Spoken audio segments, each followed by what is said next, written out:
Section 9 Hindu minority आणि गार्डनशिप act 1956 प्रमाणे testamentary गार्डियनची माहिती दिलेली आहे.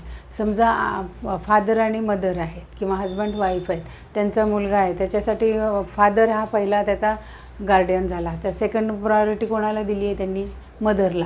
परंतु वडिलांनी विल करून ठेवलं आहे की माझ्या मृत्यूनंतर एक्सला गार्डियनशिप मिळेल आणि आईने मृत्यूपत्र केलं आहे की माझ्या मृत्यूनंतर वायला मिळेल. परंतु फादरच्या मृत्यूनंतर किंवा इनकॅपेबिलिटी असेल तर आई गार्डियन होईल. परंतु आईच्या मृत्यूनंतर फादरने जर त्याचं मृत्यूपत्र केलं आहे त्यात एक्सला दिलं असेल तर एक्स होईल. परंतु आईने पण मृत्यूपत्र केलं आहे आणि त्याच्यात वायला अपॉइंट केलेलं असेल तर वाय हा गार्डियन होईल. कारण लास्ट जे विल आहे, पहिल्यांदाच शेवटी ज्याने मृत्यूपत्र केलं तेच प्रिवेल होतं, म्हणून लास्ट विलमधला जो गार्डियन आहे तो टेस्टामेंटरी गार्डियन होईल.